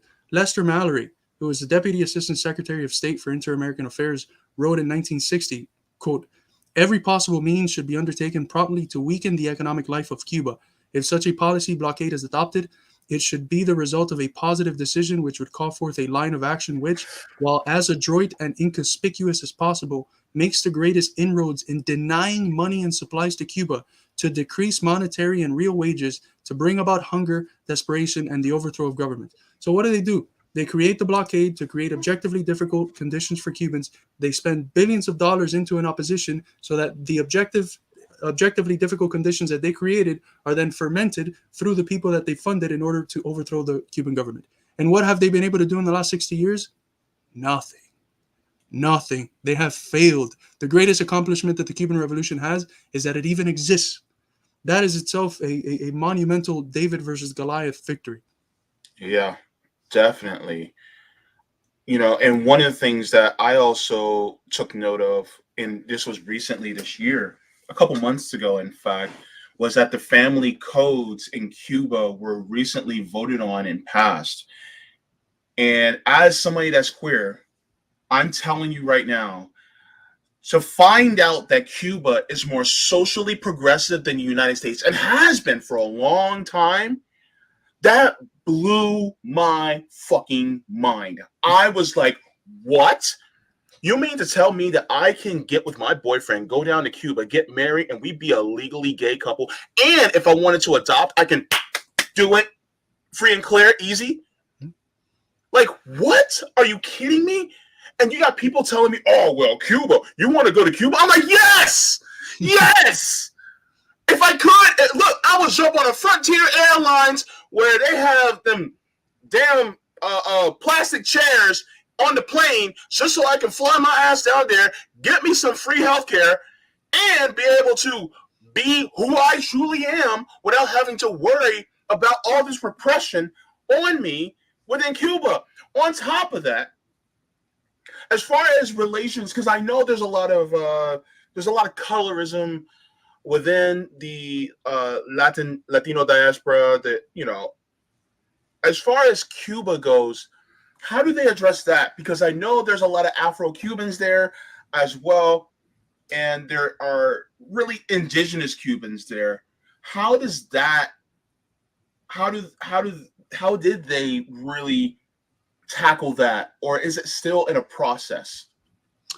I would say that it's still in a process, but the comments that are made from like the Black Panthers that have gone to Cuba have all been along the lines of there's no racism here, or at least in light of the racism that you experience in the U.S. that doesn't exist here.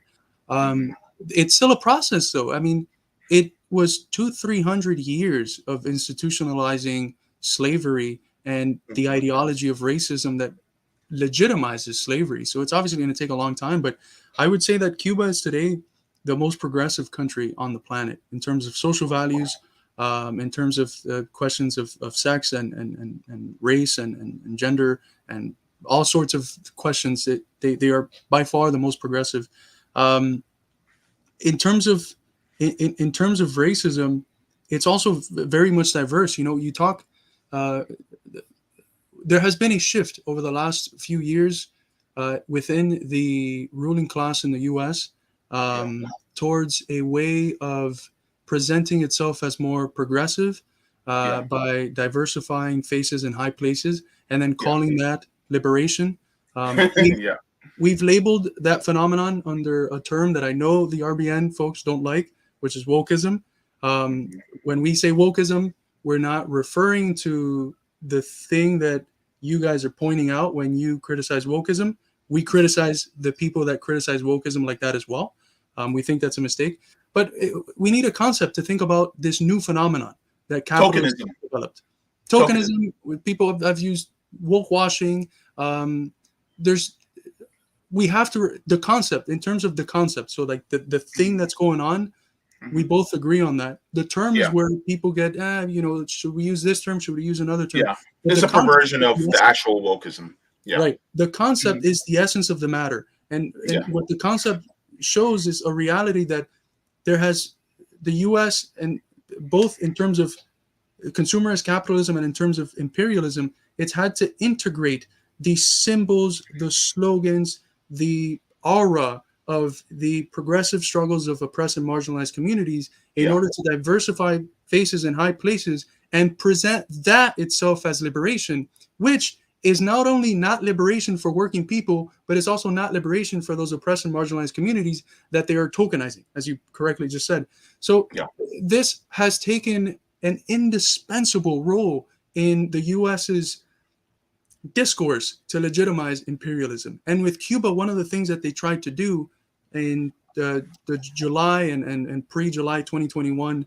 Mhm. So in July 11th, there was these protests that occurred in Cuba. There weren't many people. It was maybe within the whole island 1,000 people, but they really blew it out of proportion using fake pictures from pro-Cuba rallies, using pictures from other countries, and spreading a bunch of lies over Twitter. And it was the whole SOS Cuba thing. I saw that. Yeah. At the time, we debunked all of it, but they were able to legitimize that discourse amongst well-intentioned liberals by focusing on the fact that the artists that were being repressed, which they weren't being repressed, but there were artists like the San Isidro movement that was taking money from the NED and USAID, and then when they come to the U.S., they meet with Trump and the most far-right elements of U.S. politics. They were using the fact that the artists were black in order to weave a woke or tokenized narrative against Cuba to say that they're oppressing specifically black and brown people when it wasn't true at all. So that component of appealing to those sentiments that the vast majority of American people have come to accept because of struggles, that component, we've called it Wokism, and it was used against Cuba. It's been used against Venezuela, specifically with the LGBTQ struggles. It's used against China. Notice how every time they talk about the Uyghur, they talk about Uyghur minority, right? Mhm. When they talk about the Uyghurs as a marginalized group, they always emphasize that, especially on the left wing of empire, the liberal side. They did the same thing with Cuba. So the narrative that has been coming out of the pro-U.S. Cubans has been one that tries to paint Cuba as racist, as sexist, and Cuba's not perfect, but that's all bullshit. It's all bullshit, and the people and artists that they're pointing to, they're not getting repressed because they're black. The vast majority of Cuban artists are black. They're getting repressed because they're getting money from the NED and USAID and from the government that has been trying to overthrow the Cuban government for 60 years.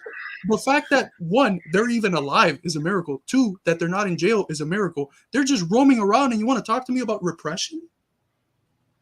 When people who are getting money from the biggest enemy of the state are just continuing to do what they want, and you want to talk about repression?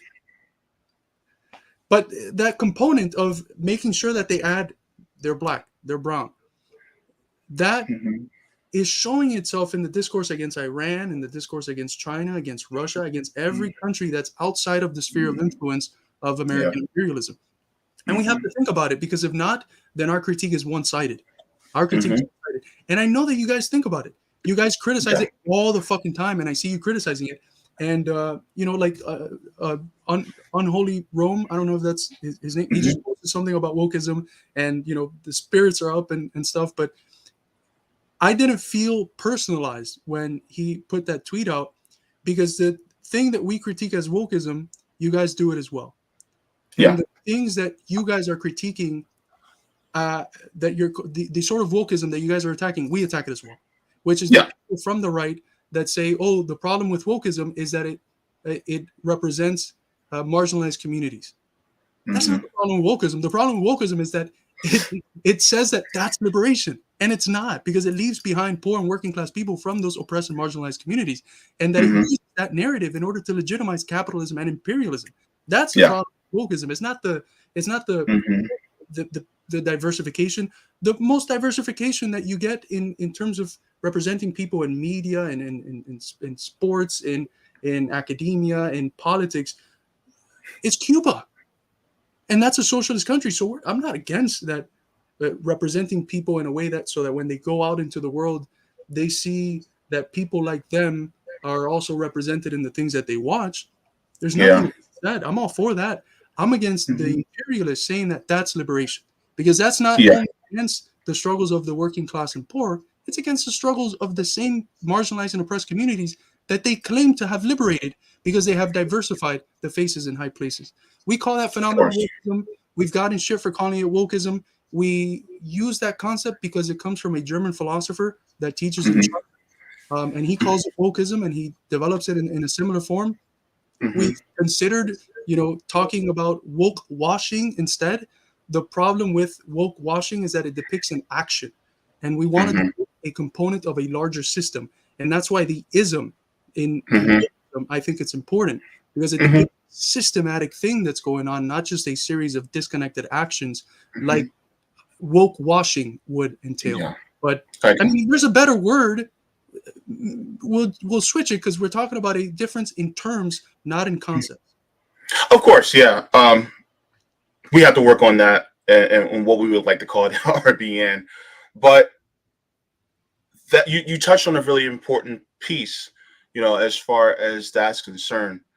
And I just want to thank you for also shedding light on the fact that they take the actual true concept of being woke and then perverting it to their own ends and using diversity as far as identity, but as far as our material conditions, they don't think of diversity. They don't think of improving our material conditions for those of us that may be trans or not binary, for those of us that may be black or brown, for those of us that may be disabled, for those of us that may be women or trans women.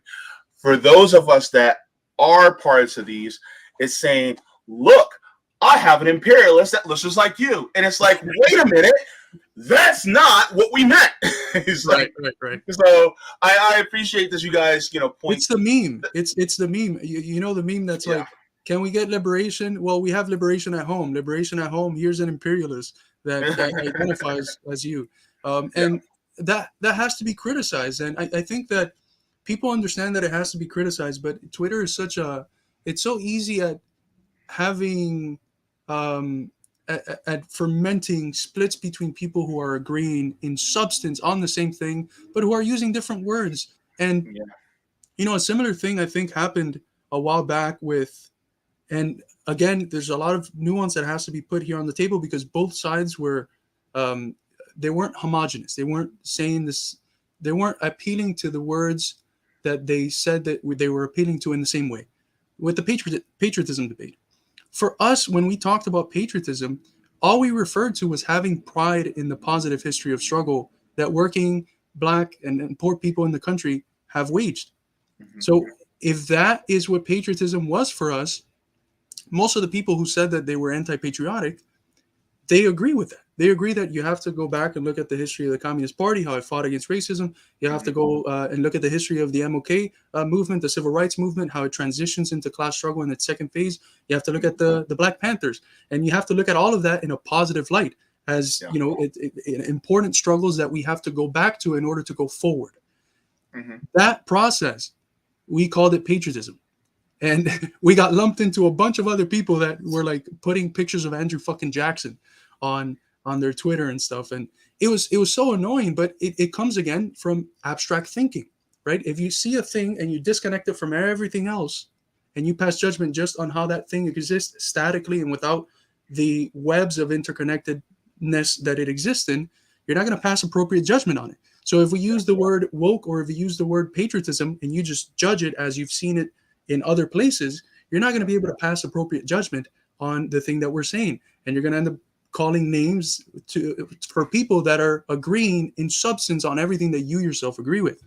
I And got you. that's a problem that everyone has on the left, and that it's promoted by avenues like Twitter and Instagram and Facebook, and these avenues that promote those sorts of poking the bear strategies that end up pitting people who agree on the fundamental things against each other.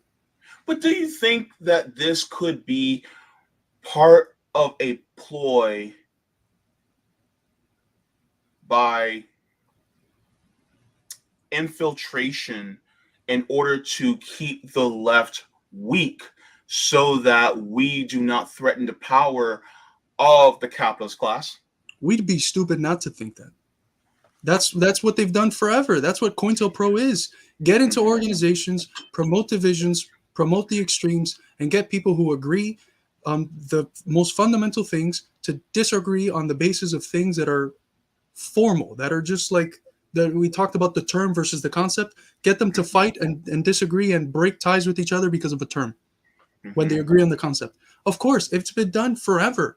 And we'd be really stupid to look back at our history and be able to give great lectures and presentations and write articles about how COINTELPRO destroyed the Black Panther Party, or how they functioned within the Communist Party or within different Black radical organizations, and then today think, oh no, it's all gone away.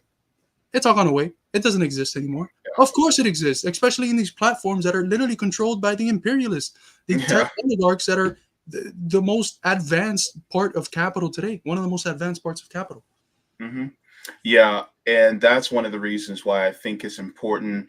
If you guys have not liked the stream, and if you haven't subscribed yet, this is why I always talk about, make sure to like and subscribe whenever you tune in to us, whether it's me, whether it's Midwestern Marx, RBN, Savvy Sabs, whether it's the Indie News Network, whatever you tune into that is anti-capitalist and anti-imperialist, and they continuously push anti-capitalist, anti-imperialist thought, as well as ideas and policy, to make sure to do that, because the algorithm just doesn't like us.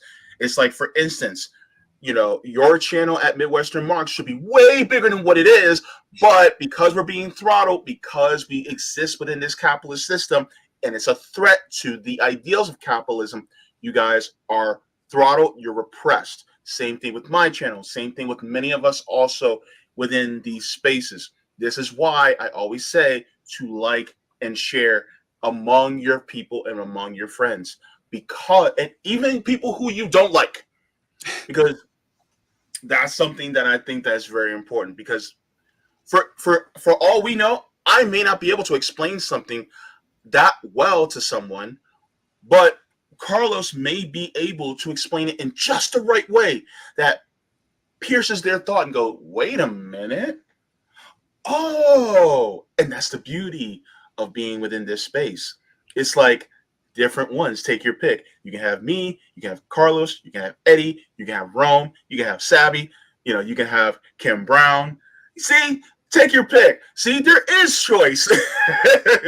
So that's one of the man, this conversation is so rich. Oh my God.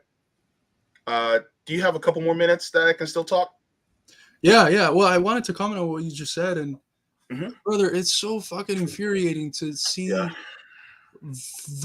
Vouch, to see the That PragerU guy. Yeah. people, to see Jordan Peterson and all these idiots getting millions and millions of views, when if any one of us just sat down with them for 5 seconds, we would completely embarrass them by debunking all the stupidity they say. Pew, And pew, that, pew. and that we're like shadow banned, and it's so undercover that the thing that our enemies could say is that, oh, that's just a conspiracy theory. Who would want to shadow ban you? Like they do with our TikTok. Why would the state want to ban a TikTok that's getting at hundreds of thousands of people with the truth about the war in Ukraine, about the proxy war against Russia? Why would the state want to do that? I don't know. Maybe because there's NATO operatives working within TikTok who are the ones handling what content gets viral and what content gets banned. It's so infuriating, and we end up watching these videos on streams, and we just saw a few days ago a PragerU video, and it gets you very near to like a fucking brain aneurysm. It's so stupid and so easily debunkable, but it gets millions and Idiotic. millions of views, and it's got these nice graphics. And I was commenting on the fact that, like, it's they say communism was trying to rule the world, and then they turned all the landmass in the earth red, and then they did this, and they have amazing graphics because they have the money, right? And they have the stooges willing to do it because they get jobs in those fields. And we don't have the money, we don't have the algorithms on our side, but we have the truth, and we have the numbers to get that truth to the people, which are the vast majority of people who are getting screwed by the same system, and who I think that in a one-to-one conversation, with nuance and without condescending attitudes towards working people, they'll accept what we have to say because it's true. Yeah. You talked about the U.S. proxy war, and this video, actually, each one of those dots represents $100,000. And so this is how much aid that has been going to the country that starts with the U that rhymes for propane that we have been getting. And so this It complete also rhymes with cocaine. If you want to get Hunter Biden involved in that. riding by train, high on cocaine. Sorry, let me stop. But that, and if you look at the military spending, it's going up. Mhm. It's literally increasing. But if you look at humanitarian, it's pretty much stagnant. Government slightly going up, but the military spending for it is jumping. So you can't say that we have an economy that is not just a war economy, because this is literally a visual representation of what we're doing. And this doesn't even include what's going on with Saudi Arabia and the proxy war in Yemen. Mhm. So, on top of the other wars that we have going on simultaneously.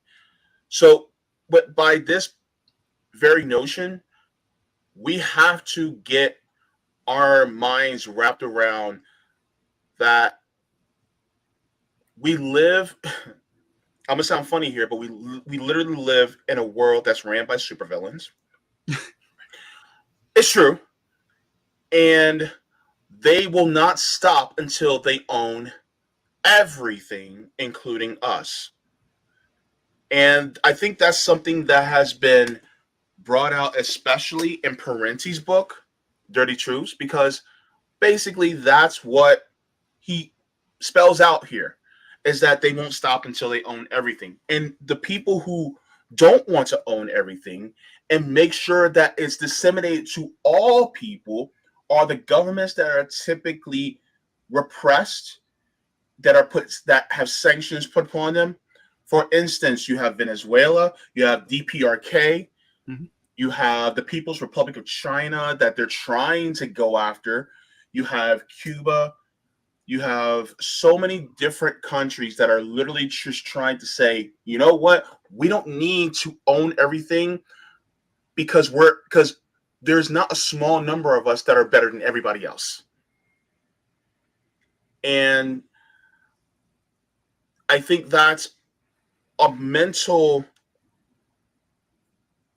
anomaly, or not even anomaly. That's a mental flaw, a purposeful mental flaw that we have, especially here in the West, that you have certain people who think they're so much better that they have to own everything. So therefore, they deem it as their God-given right to acquire this billions. And one of the things that I'm going to be talking about next week on my show is there was an article that actually came out in 2012 that shows that there was a study done that wealthier people tend to have less compassion than people who are poorer. Mhm. And so I'm going to be talking about that next week. So, but it just goes to show that really it is it is to our benefit, not just to us as humans, but to the animals and plants on this planet, to get rid of this cancerous system that is consuming us and consuming our world. I agree. It's quite literally to bring back Rosa Luxemburg's phrase. It's socialism or barbarism, Mhm. and the most evil form of barbarism, because these people have shown they've shown over and over again that they prefer nuclear Armageddon. They prefer the destruction of the planet and of human life over losing their global hegemony. So Yeah, if that doesn't push us to fight, I don't know what will. I yeah, want my son and his kids to grow up in a planet that's habitable and in a world where people and planet are put above profit. So that drives yeah. me every day that I wake up to in some form feel like I'm contributing to the socialist struggle, and I think it should drive every sane person to do something similar. Mhm. You know what, man? Because we only touched on two out of like eight questions that I wanted to ask you. Yo, I need to have you back on because there's so much more questions that I want to ask regarding Cuba, regarding some of the things that you notice about China, Venezuela, and I think one of the problems is there's not enough people talking about the benefits of these countries Right. and their successes when it comes to socialism Mhm. being put out there. Because you can find any article, any video on victims of communism or I defected from Cuba and I suffered and here's how it was, and then they plaster a whole bunch of bullshit Mhm. without actually showing the actual facts. And so I would love to have you back on to talk more about these things, to show this is what they achieved, this is how they achieved it, because we got to know the how in order for us to be able to know, okay, so we could do the same things here so Mhm. that we can actually change things for ourselves. Right. And so I would love to talk about that more with you, definitely. Likewise, man. I'd be happy to come back, and it's such an important task to show the successes of socialism and to debunk the big myth that we've been breastfed our whole life, which is that socialism didn't work. Because, as Yeah. Michael Currency says, the fact is that it did, and it did for hundreds of millions of people. And I think that insofar as we sustain the purity fetish, at least in that field as well. I mean, listen to what the democratic socialists how they speak about socialism. Listen to Bernie. Oh no! I don't mean socialism like Cuba, China, or the USSR. Blah blah blah blah blah. I mean Scandinavian countries. That's the socialism. They don't have socialism. That's the problem. Socialism. They're in a position in the global economy where they benefit from imperialism. The little bits that the Yes. working class there has also been because of labor and communist struggles. It wasn't the capitalists who gave them the things, but they still benefited from the super exploitation and the extraction of resources from the global south and east. So it's Yeah. we want real socialism, and for that we need to let the people know the tremendous advances that socialist countries have abroad have made Thank you. for people, not for Yeah. profit, for people, not for capital, Yeah. and to show them how these advances were made in spite of the tremendous warfare that the U.S. empire has waged against them. Yeah. And just like some of them will say, well, social democracy, maybe like Germany. What do you mean, Germany, the same country that now has a poverty rate of over 16% compared to our 11% here in the United States? That Germany, where they're literally having revolts in these socially democratic countries because they have capitalism and they're now growing in their poverty. Their energy prices are skyrocketing now. Their food prices are skyrocketing. You mean those same socially democratic countries? Because that's the thing that I'm just like, because at first, when I first started to venture towards the left, and I know that this is a whole nother conversation that we can get into, and I got to get going soon. But when I was a social democrat, because yes, that's where I ventured from, I literally had communists come into my mentions and say, you know, you're on the right track, but let's talk about communism. And that word was like, nah, man, I can't. No, I'm just like somebody trying to hide their body. I'm like, no, we can't talk about that. That's wrong. My mama said, Uncle Sam said no. And then next thing you know, I started talking. Now I'm like, yes, let me have it all, you know. Because the thing is, what I'm finding out, it's just like the whole colorism thing, right? Those of us who are of a darker hue like myself, we were taught stay out of the sun because if you get darker, then you're just worse off, right? But then we realize, well, we need the sun in order to have vitamin D. Now Mm. I know that you need to have, sunscreen and protection and things like that because of the UV and things like that. Please don't come for me in that. But I'm talking about in a healthy way, getting the healthy absorption of sun. Even if our skin gets a little darker, that's okay. And so it's the same thing. It's like, wait a minute. Now you're being found to be this light. you're absorbing this light. Yes, you're becoming a little bit more richer in color, but at the same time, that richness in color is not a bad thing. Mm-hmm. And that's something that I'm realizing. And even though I don't call myself a communist yet, I still am sympathetic and empathetic to what communists want. I call myself a socialist because I honestly do agree with the tenets of socialism and I really want it to happen. But I also see that, you know what, I might be a communist too. But I just haven't embraced the title yet because I need to learn more in order to be able to do that. See what I mean? Yeah, absolutely. And the concepts or the terms are themselves quite ambiguous because if you look at Marx, uh, the person who developed along with Engels scientific socialism, Mm-hmm. the concept of communism appears in like three different ways. It appears as this higher stage, this end goal of a classless society, stateless Mm-hmm. and classless society. It appears as also a lower stage of communism, which is a Mm-hmm. distinction he brings up in the Critique of the Gotha program, which is basically the dictatorship of the proletariat. There's still classes, there's still a state, but it's wielded by the mass of people, by the working class, in order to suppress the exploiters and the oppressors of the old order.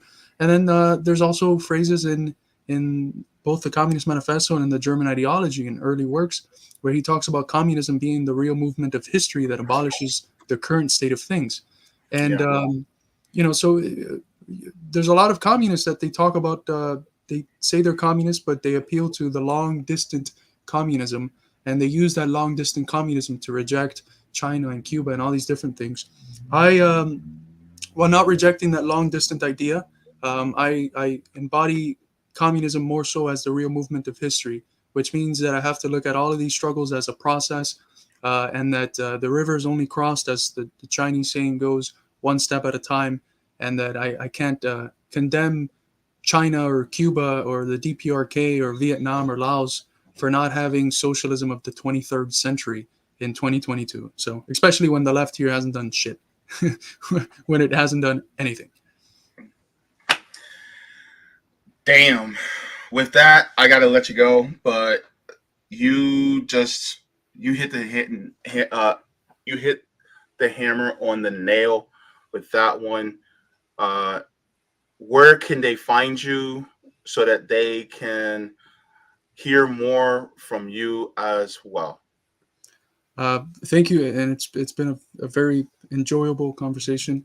You can find me in Midwestern Marx. I do videos, I do interviews on our YouTube.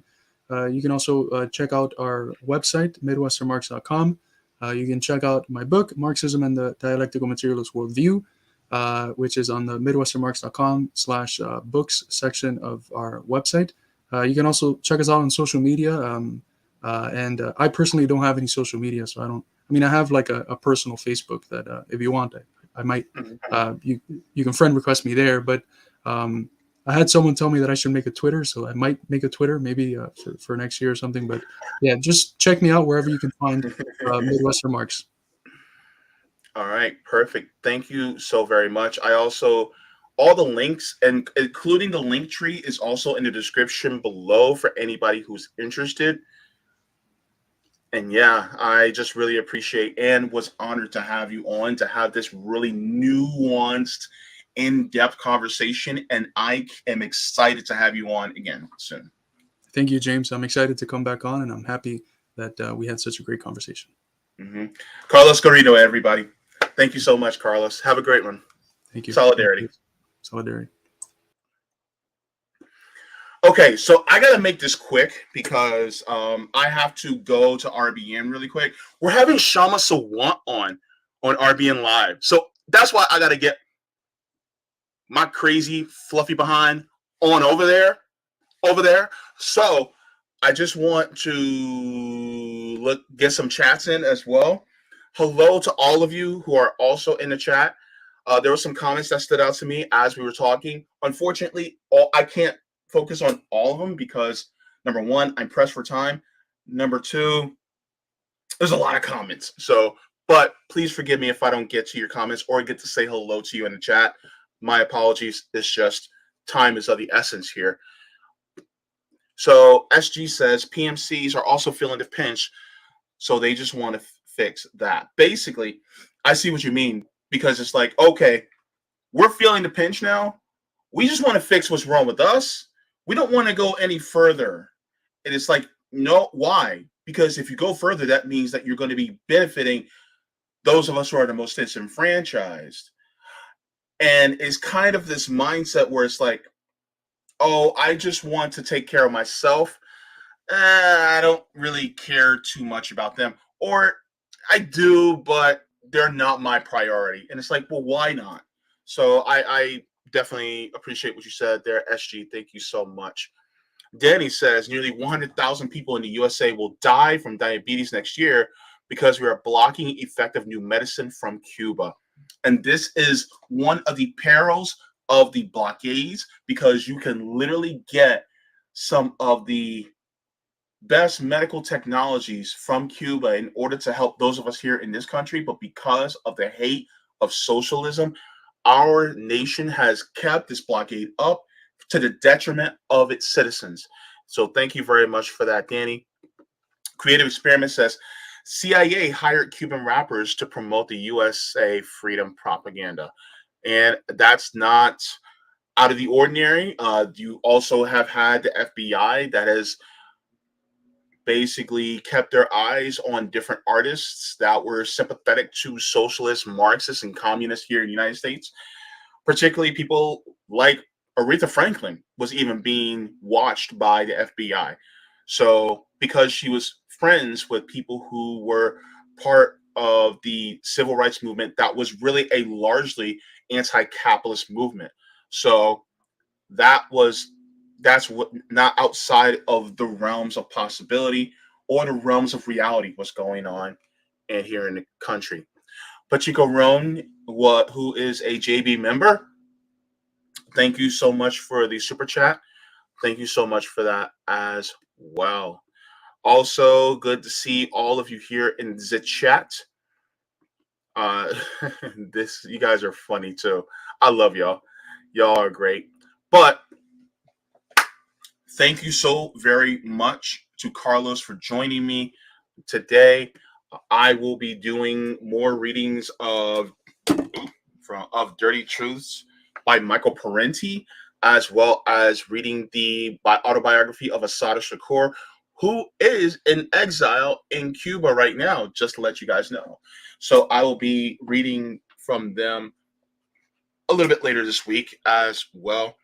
And I think I might end up having I think I'll end up having an extra stream this Thursday. So stay tuned for that as well.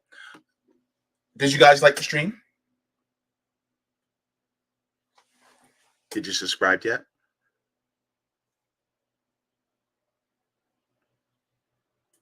Okay, good. Thank you. Thank you to all the patrons on Patreon, Coffee. Thank you to all the members as well. Thank you to everyone who sends me mutual aid via their different various platforms. If you guys would like to give a little something, if you have an abundance, if you would like to share, then those links are also in the description below. And please, and if you're in the comments and you're watching this on the rewatch, tell me your thoughts about what Carlos said. What stands out to most to you and about dialectical materialism? You know, how do you understand it? And so yeah. Also make sure to get his book, you know, the Marxism and the Dialectical Materialist Worldview, an anthology of classical Marxist texts on dialectical materialism. You can also go there. And here is their link tree in the chat if you guys don't get to it later. So, other than that, I want to thank you for tuning in. As always, water your plants, water yourselves, leave the world better than you found it. Smoke them if you got them, drink them if you got them. You know, if you don't got them, watch something funny, laugh, have joy, because you know joy is revolutionary. Mwah! Forehead kisses to every single one of you. And just talk to other people, learn to understand them, and use what you've learned to teach them so that they can have something much better. Because, like Captain Planet says, the power is yours. Captain Planet, he's our hero. Gonna take pollution down to zero. He's the power magnified, and he's fighting on the planet side.